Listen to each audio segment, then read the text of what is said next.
Jim Elliot era un jovencito cristiano, estadounidense. Durante su época del liceo comenzó a sentirse llamado al ministerio cristiano, así como en general.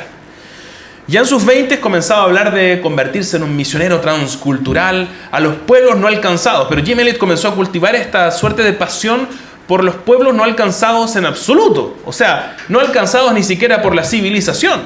Estaba hablando de venir a Sudamérica a evangelizar a ciertos grupos y etnias, grupos étnicos, tribus no alcanzadas con el evangelio. Cuando ya tenía 23 años se inscribió en un campamento de entrenamiento para misioneros y traductores bíblicos.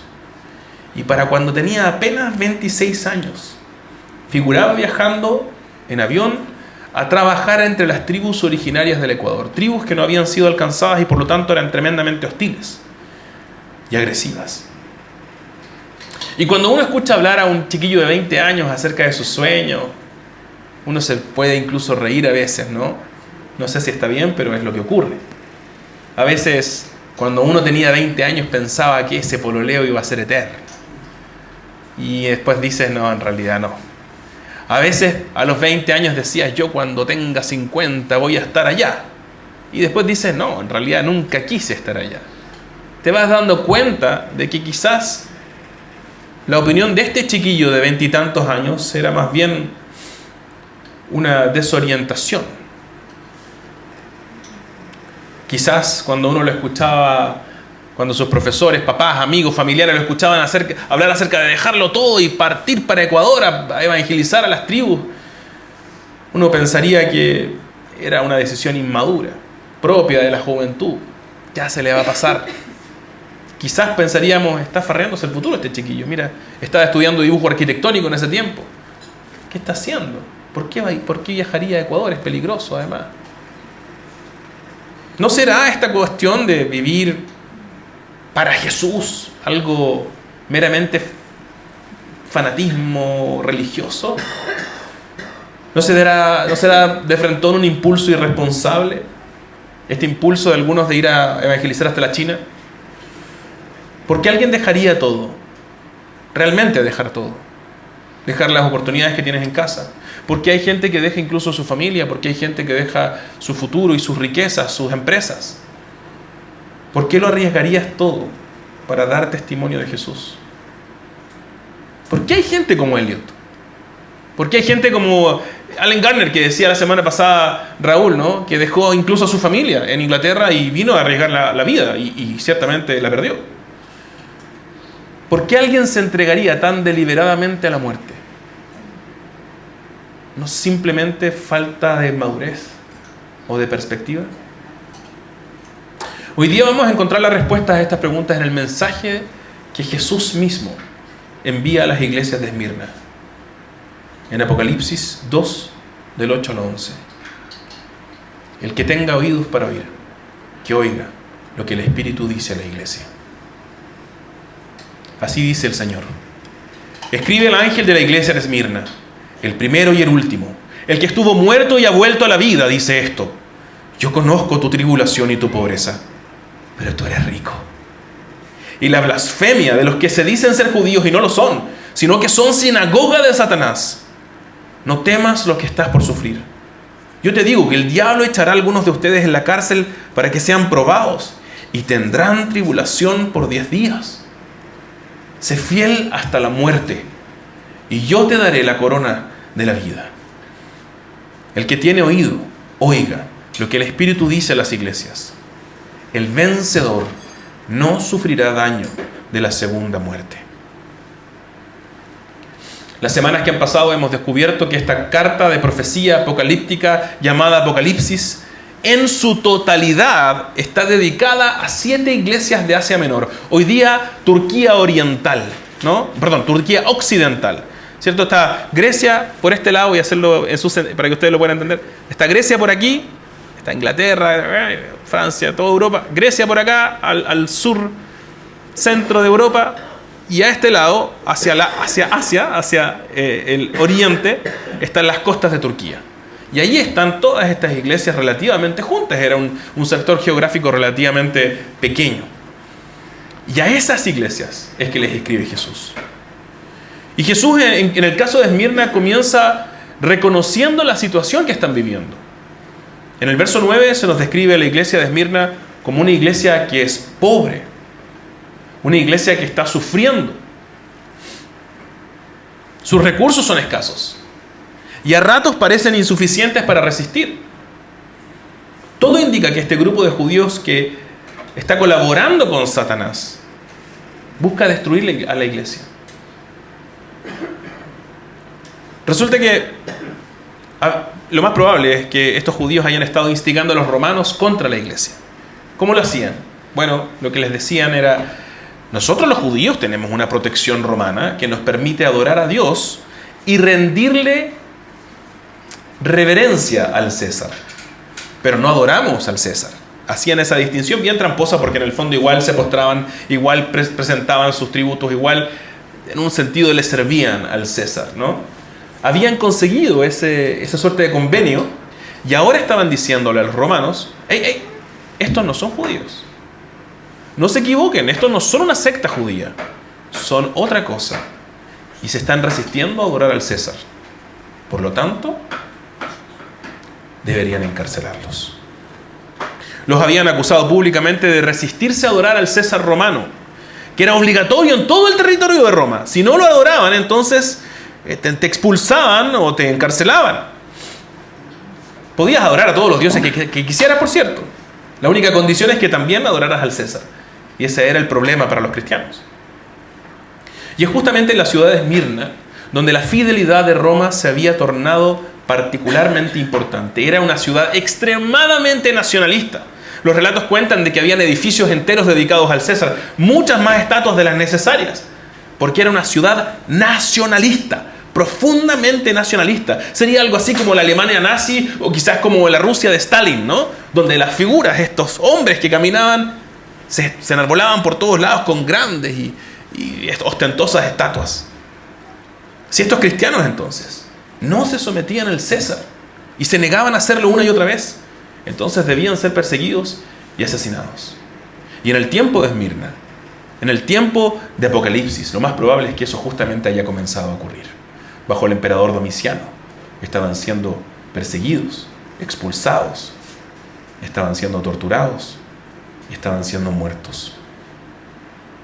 Si estos cristianos entonces no se sometían al César, iban a ver lo que se merecen los enemigos de Roma. Pero el verso 10 les advierte que viene un tiempo de prueba para la iglesia de Esmirna.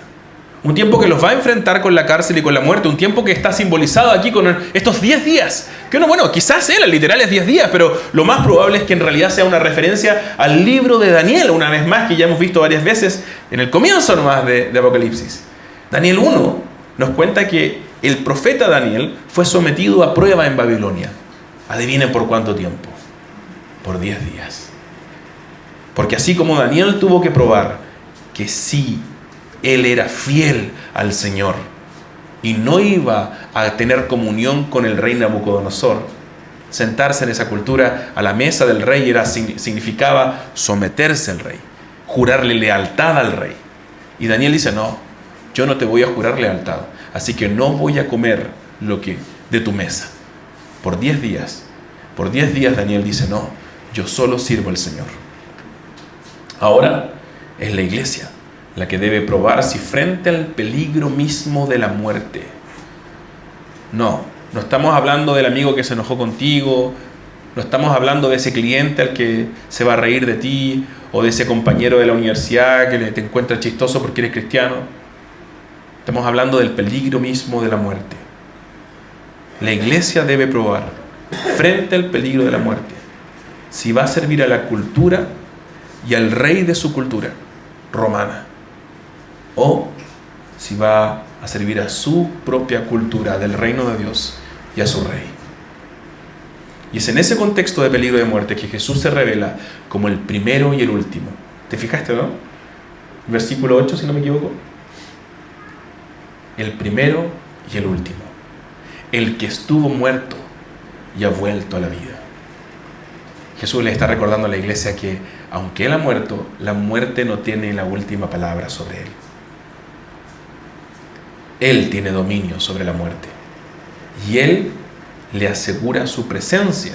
Él conoce la situación particular de Esmirna, pero además le asegura su recompensa. Mira el verso 10.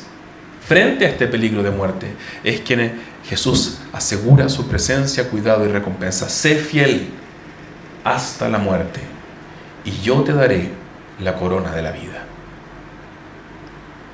Jesús quiere que su iglesia en Esmirna hace 2000 años, pero también su iglesia en el presente aquí, hoy día, en Santiago de Chile, sepa que Él conoce nuestras dificultades, que Él sabe que estamos en medio de una crisis económica, en medio de una crisis de seguridad, que Él sabe que nuestras familias nos tildan de fanáticos religiosos cuando empezamos a hablar de Jesús. Él sabe que significa ostracismo, Él sabe que significa dolor y pena, sabe que nosotros también enfrentamos tribulación por causa de su nombre.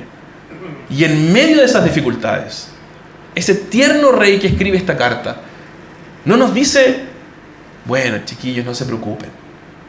Nos dice entonces, sé fiel hasta la muerte. Jesús te está llamando a serle fiel hasta la muerte, hasta las últimas consecuencias, asegurándonos no de simplemente no quedar mal con nadie, asegurándonos la corona de la gloria. Y déjame decirlo con todas sus palabras, porque parece que aquí hay un lado B que Jesús no menciona. Es decir, si hay algunos que recibirán la corona de gloria, si hay algunos que tienen oídos para oír, significa que hay algunos que no tienen oídos para oír.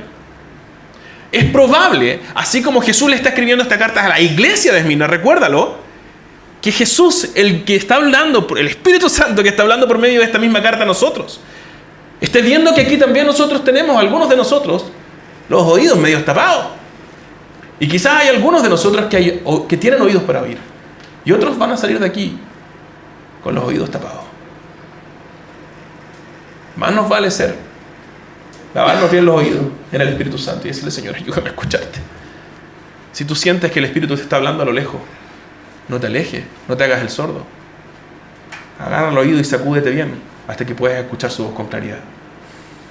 Porque hoy día te está llamando a serle fiel a Él, leal a Él y a nadie más. Todos nosotros hemos crecido en una cultura de la cristiandad, una suerte de cultura con inspiración cristiana. ¿Han visto esto, no? En los colegios, mi esposa se ríe porque mi esposa está estudiando pedagogía Waldorf, ¿no? Colegio con inspiración Waldorf. No es un colegio Waldorf, no está certificado, no tiene profesores Waldorf, pero como que buena onda con los Waldorf. Lo mismo pasa en un montón de industrias incluso, ¿no? No sé, hay todo tipo de negocios con inspiración celíaca. ¿No? Inspiraciones, significa que les gusta la onda, pero en realidad no. Parece que nosotros crecimos en una cultura con inspiración cristiana. Sí, tomamos elementos de la moral cristiana, porque bien, súper, nos sirve, calzan, nos parecen sensatos. Hasta que ya no nos parecen tan sensatos. Hasta hace 50 años atrás, la cultura cristiana significaba que todos éramos heterosexuales, por ejemplo. Y como calzaba con la cultura del mundo, todo bien. Pero ahora cambió. Ahora ya no. Así que los cristianos, bueno, el mundo toma lo que le gusta del cristianismo y el resto lo desecha. Esto ya no es importante para nosotros, muchas gracias. Es más, aunque toman parte de la moral cristiana, y esta es una discusión más larga, pero solamente para dejarla ahí picando, los derechos humanos, el mismo fundamento del feminismo clásico, todo eso solo encuentra fundamento en el hecho de que Dios nos ha hecho y de que hay cosas que son buenas y cosas que son malas, más allá de la cultura en la que nos encontremos. Nuestra cultura occidental toma elementos cristianos, los toma prestados, pero desecha el fundamento de esa moralidad. Lo más probable es que tú mismo hayas crecido en una cultura que normaliza el cristianismo. Cuando digo lo normaliza, no lo digo en el sentido positivo. Lo normaliza, lo civiliza, lo doma, lo hace decente y por tanto inofensivo. Hemos crecido nosotros con una idea de Jesús inofensivo, con una idea de ser discípulo de Jesús que es inofensivo. Sin embargo, el mensaje de Jesús a la iglesia de Esmirna nos recuerda que el verdadero discipulado, en primer lugar, es un discipulado que paga el costo de la vida. O sea, que ser discípulo de Jesús realmente te va a poner en riesgo. Esa es la realidad. Y estoy harto personalmente de escuchar pastores que te siguen haciendo pensar que ser discípulo de Jesús es una suerte como de simpatizante de un partido político. Le ponemos dedito a las publicaciones en Instagram, pero no pagamos costo alguno por ello. Este es Jesús escribiéndonos a los que tienen oídos para oír. Tú decides si tienes o no tienes oídos para oír hoy día. Pero Él te está llamando a pagar el costo de un cristianismo verdadero. Y el cristianismo verdadero, tarde o temprano, va a ser ofensivo para algunos. Él nos invita a un verdadero discipulado congruente con toda la enseñanza de Jesús en el Nuevo Testamento. Un discipulado que realmente deja todo, que realmente lo vende todo, que realmente se entrega aún a la muerte, porque realmente cree que va a recibir esa recompensa que es la corona de vida. No lo creemos nomás con la cabeza, como quien cree que el próximo presidente va a ser su favorito. Lo creemos de verdad y lo vivimos de verdad. Lo probamos.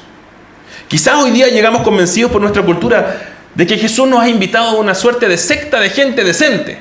Y fin, eso es suficiente para todos. Así que nos dedicamos a pelear entre los católicos, los protestantes, los ortodoxos, los evangélicos, a ver quién es más decente que el otro. Jesús no nos está invitando a un club de gente decente. Jesús nos está invitando a seguir sus pasos y demostrar que realmente somos sus discípulos. Y Jesús caminó en su radicalidad, predicando el mensaje del Evangelio. Y adivina dónde lo llevó en este mundo. Hasta la muerte. Él no nos llama a seguirlo para quedar bien con todos, sino a estar dispuestos a quedar mal con nuestros compatriotas, con tal de quedar bien con Él. Jesús nos está invitando a demostrar nuestra lealtad a Él y solo a Él, hasta las últimas consecuencias. Y este es el lado B de aquello que los protestantes tanto decimos como orgullosos, ¿no? Del sola fide, la sola fe, la salvación es solo por la fe. El problema es que fe realmente significa fidelidad también. Y si solo por la fe significa que el discipulado verdadero solo se ve cuando vivimos en lealtad, en fidelidad a nuestro Señor. Así se identifican los verdaderos discípulos. Yo no sé lo que te provoca miedo hoy día. No sé qué es aquello que te está impidiendo ser un verdadero discípulo de Jesús. No alguien que simplemente hace las cosas moralmente aceptables por la iglesia. Y yo estoy consciente de que aquí quizás hay algunos que están pensando, pero si yo doy a la iglesia, yo vengo a la iglesia, yo participo de la iglesia, estás bien, está muy bien. Pero eso no es suficiente. ¿Te fijaste que eso no es a lo que Jesús te está invitando meramente? Jesús te está invitando a un tipo de vida distinta del mundo. Tan distinta que llega a ser ofensiva al mundo. Tan distinta que algunos en el mundo van a querer matarte. Ese es el tipo de cristianismo al que te invita Jesús. Yo no sé cuáles son esas amenazas, cuáles son esos sufrimientos, pero sí sé que Jesús los conoce, que Él los ve, que Él te ve en medio de tu crisis financiera, en tu ansiedad, en tu miedo del rechazo. Él nos ve en medio de nuestra lucha. Y en medio de nuestra lucha nos llama a darlo todo hasta el final. Él nos llama a demostrarle al mundo el tipo de decisiones, el tipo de vida de alguien que ha decidido realmente vivir para construir un tesoro no aquí, sino en el reino de los cielos. Él realmente te está llamando a venderlo todo y seguirlo.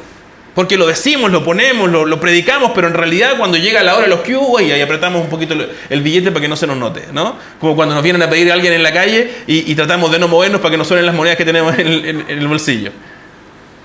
Él realmente nos llama a ser aquellos que, ya que han encontrado la perla preciosa, venden todo con tal de comprar el tesoro mayor. Eso es lo que nos ofrece Jesús. La creación nueva de todas las cosas. Hermanos, te estamos invitados a un festín gigantesco. Esa corona de gloria es gigante. Pero nosotros nos quedamos aferrados a un montón de fichas del Monopoly. Porque nos convencieron que vale más una casita en la playa, un autito nuevo o unas vacaciones en Cancún que el reino de los cielos. Si el reino de los cielos entonces es realmente el tesoro escondido, si realmente vale venderlo todo y seguirlo, entonces sé fiel hasta la muerte y recibirás la corona de gloria. Quiero que escuches y te grabes esas palabras de Jesús, porque nos dicen: sé fiel hasta que puedas, y ahí lo vamos a conversar. El reino de los cielos es para aquellos que perseveran hasta el fin y lo dan todo, realmente entendiendo que vale más que todo. En una cultura de ansiedad paralizada por el miedo al futuro, comienza a vivir haciendo caso de aquel que tiene tu futuro en sus manos, confiando en Cristo. No confiando en el dinero o en que subió bajo el dólar, ni tampoco en la política, en que no, es que el nuevo, cuando vengan las votaciones, no. Confiamos en el Señor Jesús. Él tiene el futuro en sus manos. En una cultura de ansiedad social y de terror al rechazo, porque los chilenos somos, pero es que tremendamente ansiosos y aterrados del rechazo, el Señor nos llama a pagar el costo de la burla y el ostracismo por causa de aquel que ha muerto y vive para siempre. El Señor nos llama a vivir como los raros, a tomar esa etiqueta del mundo y decir: sí, vamos a vivir como raros, para vivir en fidelidad a nuestro Señor. En una cultura aterrada con la muerte, aterrada, un tema tabú, el gran tema tabú en el mundo occidental es la muerte.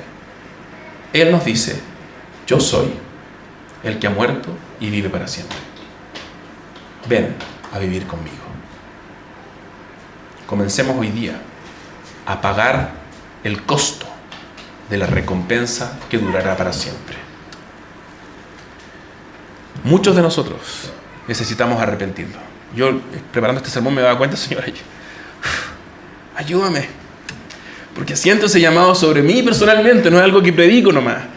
Este es Jesús hablándome personalmente y siento, Señor, chuta que he deshonrado tu nombre, chuta que he diluido tu mensaje en agüita con azúcar para hacerlo más digerible. Necesitamos arrepentirnos de hacernos pasar por discípulos de Jesús. Necesitamos arrepentirnos de habernos convencido de que seguimos sus pasos, cuando quizás lo mejor que podríamos decir de nosotros es que somos simpatizantes de Jesús. Porque seguirlo, no sé si lo estamos haciendo. Este texto ha sido escrito para que nos arrepintamos y para llamarnos a volver a aquel que estuvo dispuesto a ofender al mundo entero por ofrecerte la corona de la gloria. Que no se nos olvide que Él estuvo dispuesto a ofender a tal punto que lo mataron, con tal de ofrecerte a ti la corona de gloria. Yo no voy a pretender que este es un llamado fácil, no voy a pretender aquí como el cura Gatica decirles: oye, háganlo, y yo quedarme aquí en el otro lado de la playa. Es terriblemente difícil. Algunos podríamos decir que es imposible en realidad. Pero eso es el llamado del Señor hoy día. Apocalipsis 2, del 8 al 11, te llama a ser fiel hasta la muerte. Si es que quieres recibir la corona de gloria. Así que no nos atrevamos a pensar que estamos siguiendo a Jesús. No nos atrevamos a pensar que podemos comprar la corona de gloria con esas migajitas que nos sobran, de nuestro tiempo, de nuestro afecto, de nuestro dinero. Realmente estamos siguiendo nuestros propios deseos. Y en el tiempo libre, con la plata que nos sobra, con el corazón que nos queda después de haberlo gastado en todo, ahí decimos: sí, la verdad que estaba Jesús aquí. Te damos lo que podemos para ver si conseguimos entrar con un 4.0, un 3.9,5 al cielo. Pero Jesús nos invita hoy día a desengañarnos, a despertar a la idea de que si somos la iglesia de Cristo, estamos llamados a vivir pagando el costo hasta el final, siendo fieles hasta el final. No sea de nosotros que pensemos que somos miembros de la iglesia de Cristo, como esos judíos falsos que se pensaban verdaderos judíos, pero eran sinagoga de Satanás. ¿Por qué entonces vivimos vidas radicales? ¿Por qué nosotros cambiaríamos nuestro tiempo, nuestro dinero, nuestra agenda, nuestras metas en la vida, nuestros grandes proyectos? ¿Por qué dejaríamos todo y lo seguiríamos a Jesús? ¿De dónde sacamos buenas razones para eso? Porque ese es el único verdadero cristianismo. Y ese es el problema que tenemos los cristianos en el siglo XXI. Cuando se te ofrecen 200.000 opciones de maneras de ser cristiano. Desde los cristianos LGBTQ hasta los cristianos fundamentalistas. Ahí está, de todos sabores y colores para quien quiera elegir. Pero Jesús dice, no, hay uno nomás. Hay un tipo verdadero de cristianismo. El que paga el costo hasta el final. El que es fiel hasta la muerte. Heredará la corona de la vida. Este es el único verdadero cristianismo al que Cristo invita. Esa vida es la única vida a la que Jesús invitó a sus discípulos. A seguirlo para vivir como Él vivió. Jim Elliot, el chiquillo que te conté al comienzo, llegó a Ecuador e intentó evangelizar al pueblo de los guaraníes, distinto de los guaraníes aparentemente. Y lo mataron. Murió dejando una esposa y un hijo, una hija. Y en sus notas que encontraron al lado de su cadáver, tiene estas frases escritas. Y me encantaría que la pensaras y la masticaras hoy día domingo en la tarde. Él dijo, no es un tonto el que entrega lo que no puede conservar para ganar lo que no puede perder. No es ningún tonto el que entrega el negocio, el que vende la casa, el que vende el auto, el que deja la familia y los sueños familiares. No es ningún tonto el que renuncia a esa carrera académica o esa carrera profesional. No es ningún tonto el que entrega lo que no puede conservar para ganar lo que no va a poder perder jamás. Esa corona de gloria. Hermanos, Jesús hoy día nos invita a vivir fielmente hasta el final, entregando lo que no podemos conservar para ganar lo que nadie nos va a poder arrebatar. Vivamos a la expectativa de escuchar, de ver esa revelación del Hijo de Dios, cuando los cielos se abran y baje y nos diga a nosotros, bien, siervo bueno y fiel, en lo poco fuiste fiel, sobre mucho te pondré. Entra en el gozo de tu Señor. Más nos vale perseguir esa corona de gloria y no la de este mundo. Oremos. Padre, te damos gracias por el privilegio que tenemos de escuchar tu palabra y recibirla con humildad. Te quiero pedir que tú envíes el Espíritu Santo, Señor, para que no solamente hoy día tengamos una suerte de impulso emocional, que no solamente caigan nuestras lágrimas o nuestro corazón se sienta contrito, sino queremos, Señor, que una vida venga a habitar en nosotros, la vida de Cristo, que podamos vivir como Él vivió, Señor, y que podamos morir como Él murió, en fidelidad hasta el final, para que también podamos levantarnos contigo, Jesucristo, tal como tú te levantaste, para la vida eterna, en poder y en gloria. Te quiero pedir por cada una de las personas que están aquí hoy día, para que escuchen el llamado de Jesucristo, no de la religión, no de tal cura o cual cura, sino de aquel que nos llama a serle fiel hasta la muerte, para recibir la gloria y la corona de gloria. Bendícenos, Padre. Ayúdanos a arrepentirnos y caminar contigo hasta el final. En el nombre de Jesús. Amén.